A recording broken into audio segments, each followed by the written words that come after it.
Graça e paz. É com grande alegria que daremos continuidade ao projeto Núcleo Luz para o Mundo, leitura orante da Palavra de Deus, por ocasião da comemoração ao centenário da Arquidiocese de Belo Horizonte e do cinquentenário do mês da Bíblia.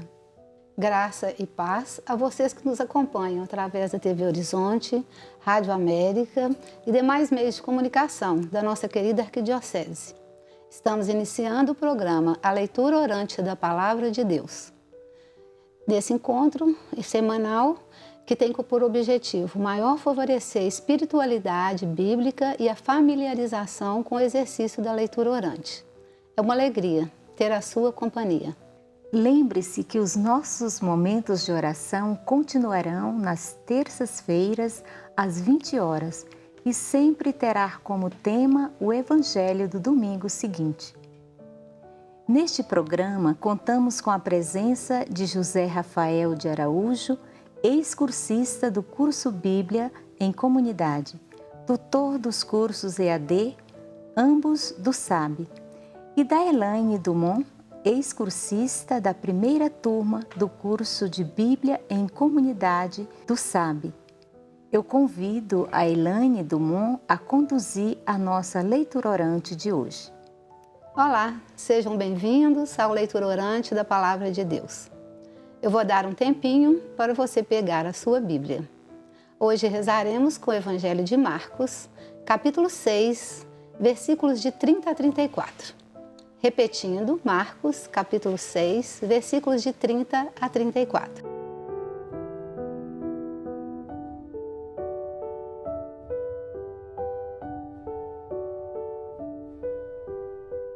Agora vamos aos passos da leitura orante, principalmente para quem está iniciando hoje. E eu convido a irmã Iracema para nos lembrar cada passo que orienta a leitura orante. Vamos recordar os passos da leitura orante por meio de 5 perguntas. Primeiro passo: o que o texto diz? É a leitura. Segundo passo: o que o texto diz para mim e para a minha comunidade? É a meditação. O terceiro passo é o que o texto me leva a experimentar na presença de Deus que fala ao meu coração. É a contemplação. O quarto passo, o que o texto me leva a falar com Deus? É o momento de oração. E o quinto passo, qual o compromisso que o texto me sugere? Invoquemos o Espírito Santo para que ele desça sobre nós.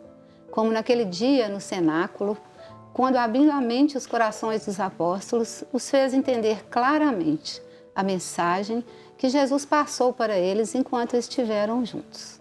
Iniciemos com o sinal da cruz. Em nome do Pai, do Filho e do Espírito Santo. Amém. Vinde, Espírito Santo, enchei os corações dos vossos fiéis e acendei neles o fogo do vosso amor. Enviai o vosso Espírito e tudo será criado e renovareis a face da terra. Oremos, ó Deus, que instruísse os corações dos vossos fiéis com a luz do Espírito Santo, fazei que apreciemos retamente todas as coisas, segundo o mesmo Espírito, e gozemos sempre da sua consolação. Por Cristo Senhor nosso. Amém. Para você que está chegando hoje aqui conosco, os textos escolhidos para rezarmos são os textos da liturgia do domingo seguinte. Na semana passada, rezamos o texto de Marcos 6, de 7 a 13. A irmã Iracema contextualizou muito bem este evangelho e ser evangelista. Então, irei fazer algumas considerações, principalmente para aquelas e aqueles que estão chegando hoje e não puderam rezar conosco ainda. Apesar de na Bíblia o Evangelho de Marcos vir depois de Mateus, ele foi o primeiro a ser escrito. É o Evangelho mais antigo. Foi escrito por volta dos anos 66 a 73 da nossa era. Nessa época, os discípulos e testemunhas diretas de Jesus estavam desaparecendo. Eram os pregadores do evangelho oral. Marcos, então, inaugurou o gênero literário do evangelho escrito. Isto era necessário para responder às dúvidas da comunidade, fornecer ao mesmo tempo um manual para um novo impulso missionário e expansão da comunidade. Vamos agora ao primeiro passo da leitura orante. Leitura. O que o texto diz? Acompanhe a leitura em sua Bíblia.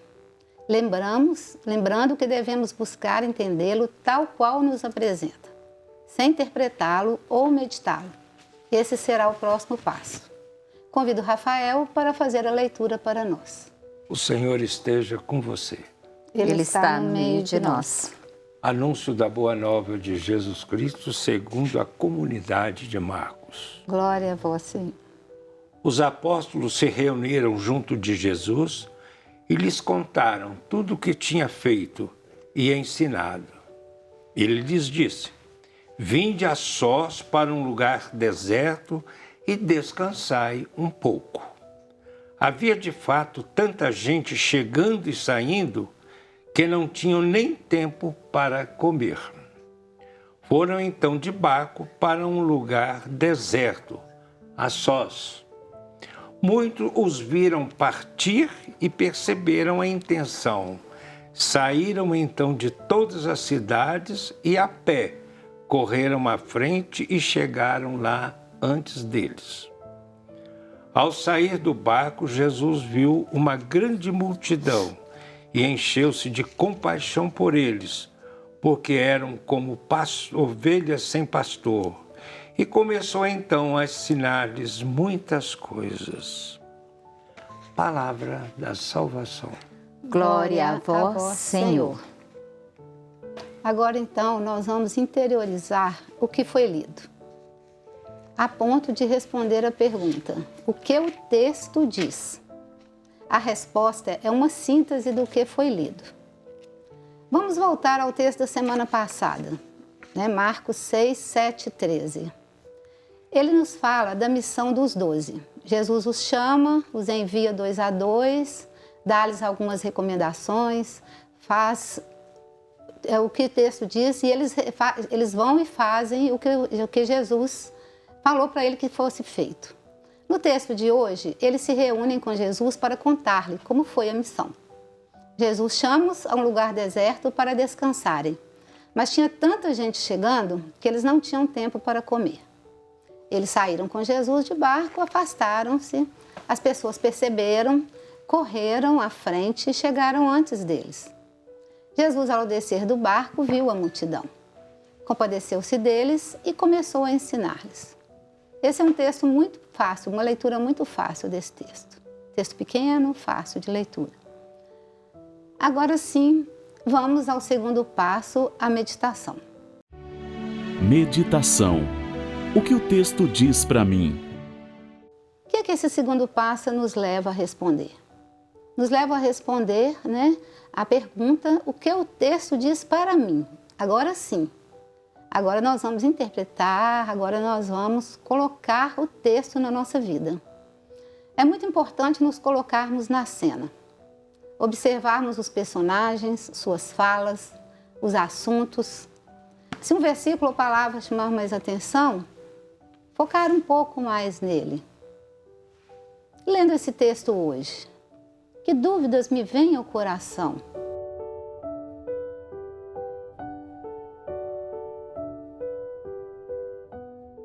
Nesse tempo, contexto do que vivemos, incerto, sofrido, sem expectativas, me sinto como aquele povo, uma ovelha sem pastor? A atitude de Jesus, se preocupando com seus discípulos e, ao mesmo tempo, se compadecendo das pessoas que acorriam a Ele, provoca em mim um sentimento de esperança de que não estou sozinha. Me alegro sabendo que tenho quem preocupa comigo e esse alguém tudo pode, até o impossível acontecer. Rafael, o que o texto diz para você? O texto me leva a frases que não se deve esquecer, entendeu? Que os apóstolos relataram tudo aquilo que eles fizeram e ensinaram, né? Ações que caracterizam verdadeiramente a prática de Jesus. À medida que a missão cresce, as necessidades do povo se tornam evidentes, a ponto de não sobrar nenhum tempo para se alimentar, para comer.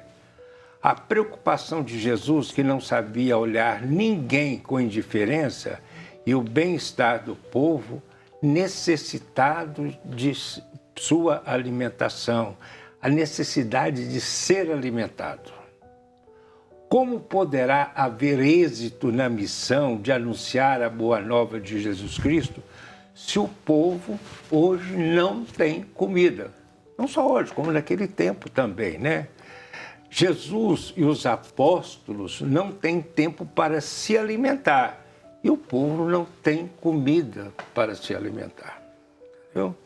Os discípulos enviados por Jesus para anunciar o seu evangelho voltam entusiasmados. Ao que parece, Jesus quer escutá-los com calma e convida a retirarem-se para um lugar deserto a fim de descansar também um pouco.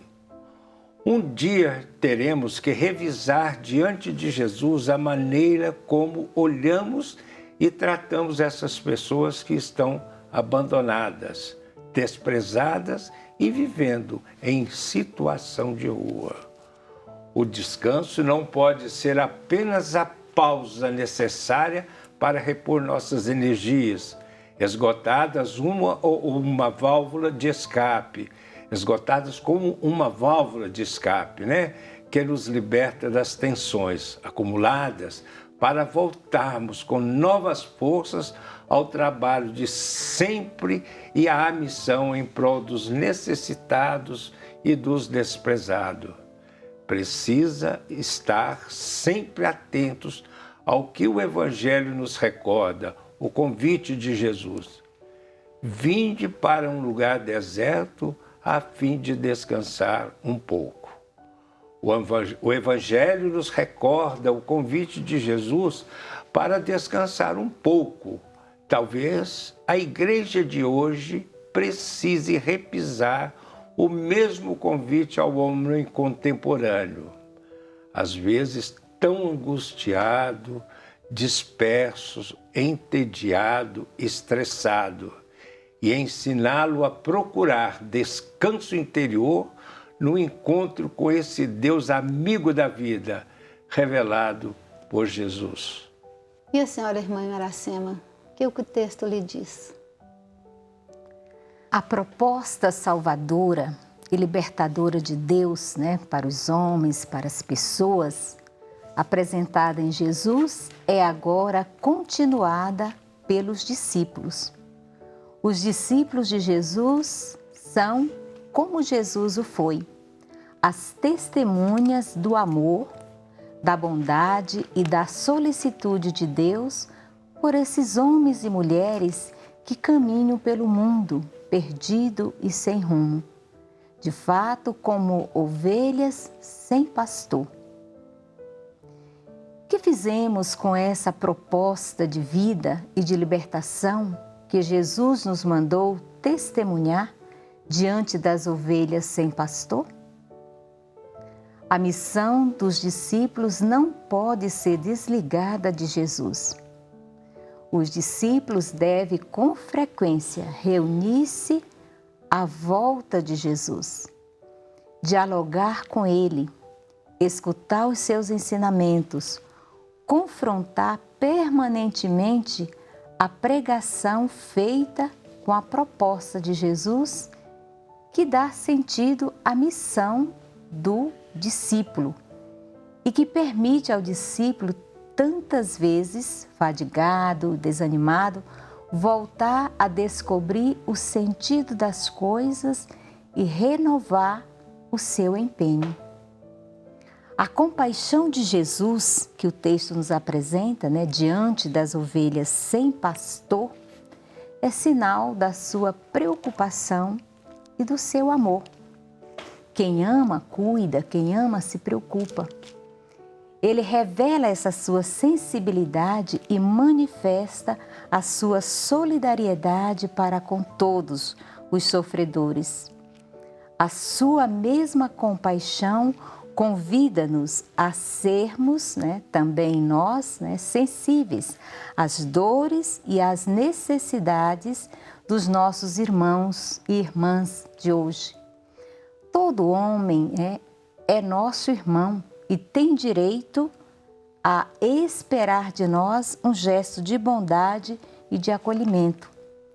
Não podemos ficar no nosso canto acomodados, instalados, com a mesma consciência, ou com a consciência em paz, porque até já fomos à missa, porque já rezamos, fizemos nossas orações, que a igreja nos convida a fazer, mas ao ver o nosso irmão sofrendo e não fazer nada por ele.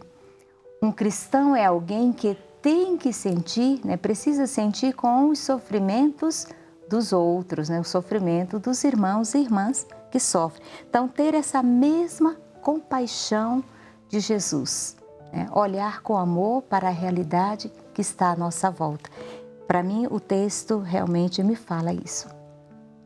Então, meditando sobre tudo isso, nós vamos ao terceiro passo, que é a contemplação. Contemplação. O que o texto me leva a experimentar?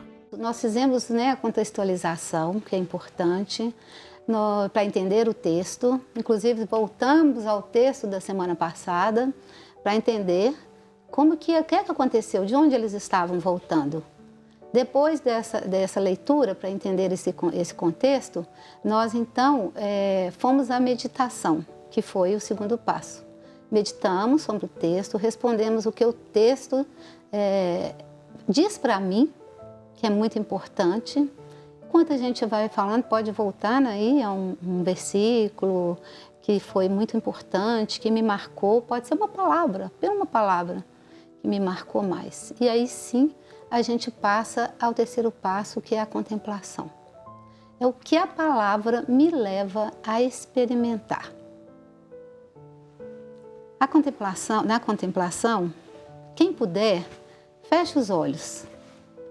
Vamos ouvir uma música, vamos colocar diante de Jesus e procurar ouvi-lo. Da mesma maneira que ele falou outrora aos apóstolos, ele fala para nós agora. Nos chama pelo nome, nos oferece seu amor incondicional. Acalma nosso coração. É um momento particular com Jesus. Você e ele. Escute-o. Sinta o que ele quer te falar.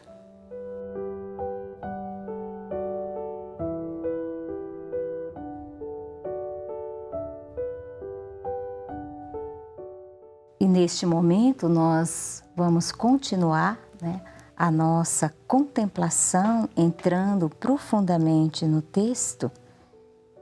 E o Rafael vai nos ajudar neste momento da contemplação. Amigo que está participando desse momento orante, pergunte ao Senhor se Ele tem algo a lhe dizer. E o que Ele quer de você? Permaneça em silêncio e escute o que Deus tem a lhe dizer.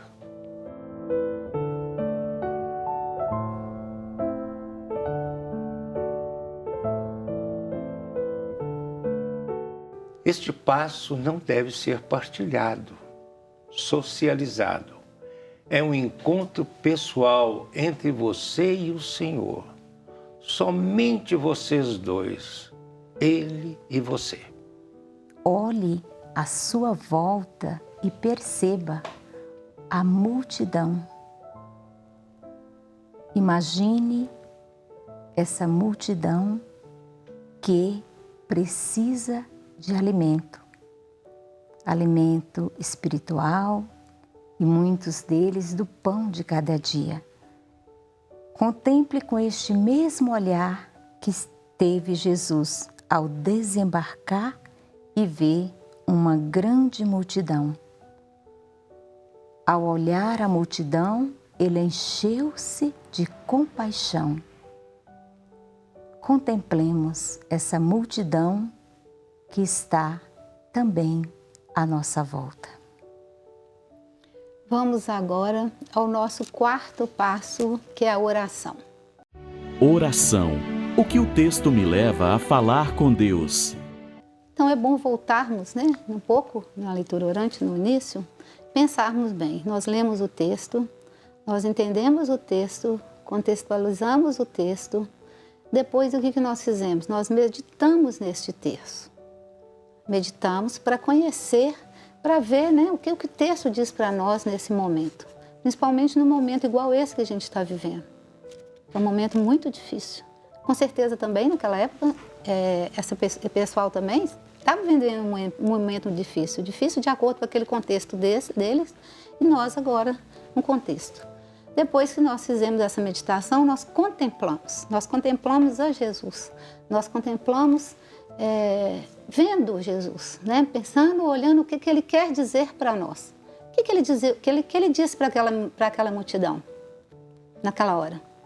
Ele começou a ensinar-lhes. E é isso que a gente está fazendo aqui agora, ao ler esse texto.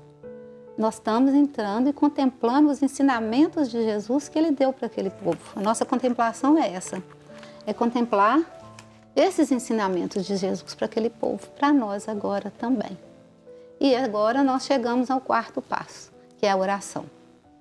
Na oração, o que o texto me leva a falar com Deus? Na contemplação, nós ficamos contemplando o que Deus quer falar para nós. E na oração, o que nós vamos falar para Deus? Essa oração deve brotar do nosso coração, ser dirigida diretamente ao Senhor, em primeira pessoa, verbal do singular, na confiança de que serei ouvida, amada e protegida. Senhor Jesus, que suas atitudes sejam um projeto de vida para mim, porque me convida a permanecer no teu amor. Senhor Jesus, eu te peço que derrame sobre mim a sua graça, para que eu possa amar e agir segundo o seu evangelho, segundo a sua palavra. Senhor Jesus, obrigada por ser tão maravilhoso, porque me mostras a razão de tudo que fez e sentiu. E com isso me leva ao próprio coração de Deus Pai, assim seja. Eu vos louvo, Senhor Jesus, pela esperança que todos os dias se renova em minha vida, quando em suas atitudes um recado para que eu não desista da missão a mim confiada. Missão essa que se pode e deve reduzir na assistência do outro e da outra, que está precisando e que eu possa ser útil. Ser presença viva desse Cristo tão amado e tão generoso para conosco. Eu vos louvo, Senhor Jesus, por todos os irmãos e irmãs que passaram e passam em minha vida, os quais me destes a oportunidade e a alegria de compartilhar sua palavra de vida e verdade. Irmãos esses, que têm passado com essa minha paixão pela palavra. Então eu te peço, Senhor, que o Senhor aumente em mim essa paixão pela sua palavra, pelos seus atos, por tudo que me leva a transmitir para essas pessoas, para levar para essas pessoas a verdade, a levar para essas pessoas a paz, para levar para essas pessoas a esperança. Eu vos louvo por tudo isso na minha vida, Senhor. Eu vos louvo, Senhor Jesus, porque se fez como nós. Sentiu o que sentimos, tomou as nossas dores sobre si e renovou as nossas esperanças em um mundo mais fraterno e solidário. E tu continuas, Senhor, se revelando a cada um de nós. Te peço também nessa oração que nós tenhamos essa sensibilidade que teve o povo ao te encontrar, ao perceber que você estava presente, muitos o viram e o reconheceram por isso que chegaram até a sua pessoa.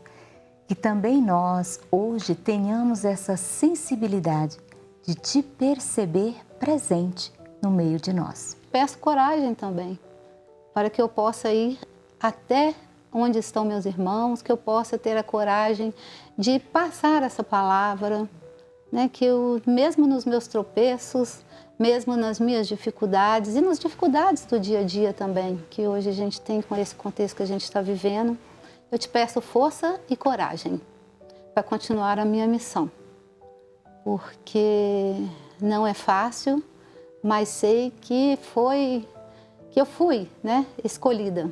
E agora eu tenho que ter coragem e ter força para essa missão. Então eu te peço isso hoje, força e coragem com esse texto.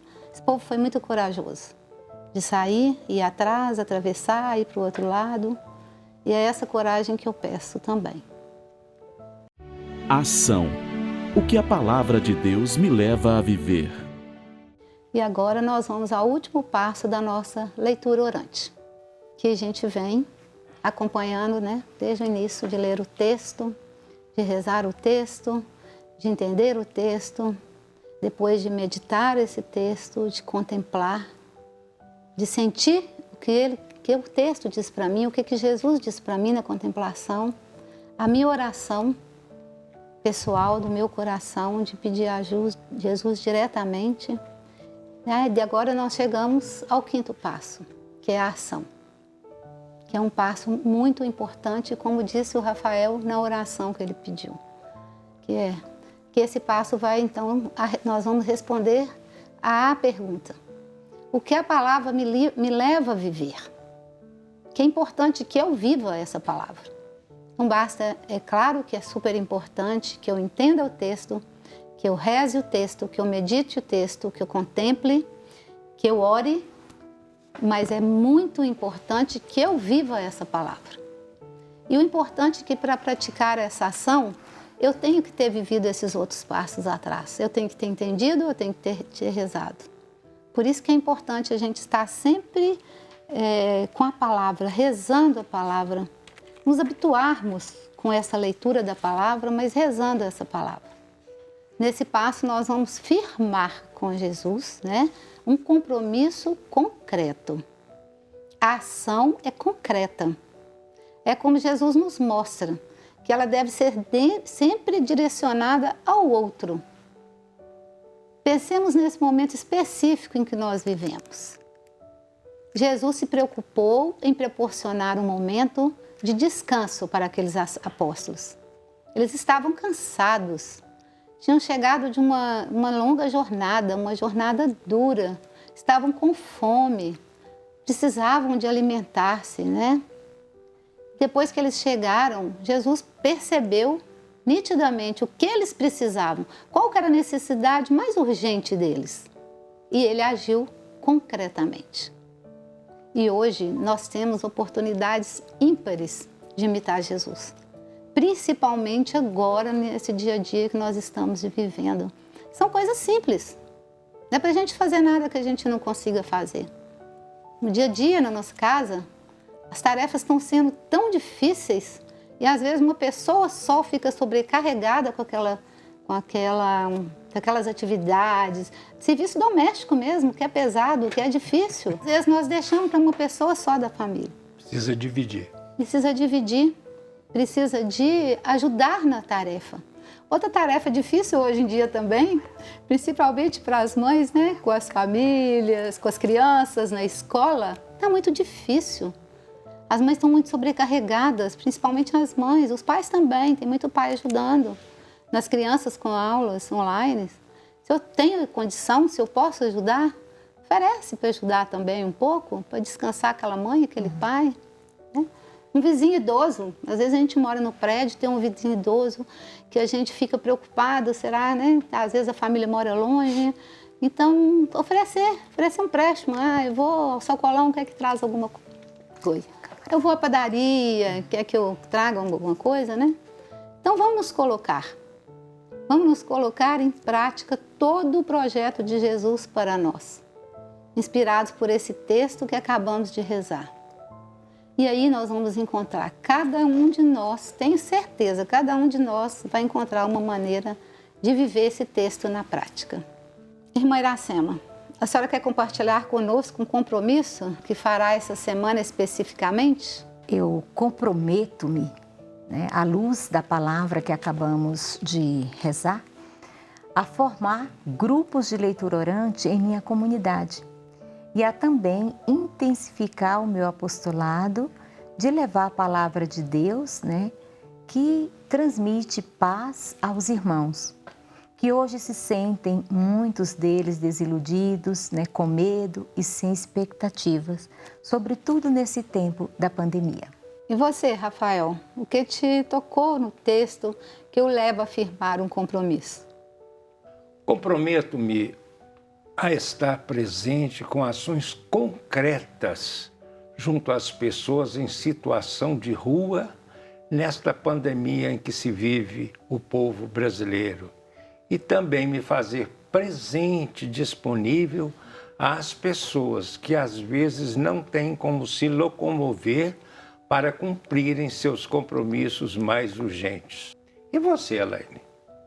Eu quero reconhecer quando a comunidade precisar de um descanso restaurador, principalmente nas missões mais difíceis e espinhosas, que às vezes nas nossas comunidades, nas nossas pastorais, quantas pessoas ficam sacrificadas? Quantas pessoas ficam com tantos compromissos? E então eu quero me comprometer no que eu puder fazer e me colocar à disposição de Jesus. E assumir um compromisso que possa ser cumprido, praticado, nada exagerado. Vamos finalizar esse momento orante com a oração que o próprio Jesus nos ensinou. Pai nosso, que estais nos céus, santificado seja o vosso nome. Venha a nós o vosso reino. Seja feita a vossa vontade, assim na terra como no céu. O pão nosso de cada dia nos dai hoje. Perdoai as nossas ofensas, assim como nós perdoamos a quem nos tem ofendido. E não nos deixeis cair em tentação, mas livrai-nos de todo mal. Concluímos este momento agradecendo a presença de todos nessa leitura orante. Agradecemos Dom Valmor, toda a equipe da Rede Catedral de Comunicação, a equipe Núcleo de Luz para o Mundo, a todos vocês que estão nos assistindo, nos ouvindo pela Rede América. Muito obrigada pela companhia.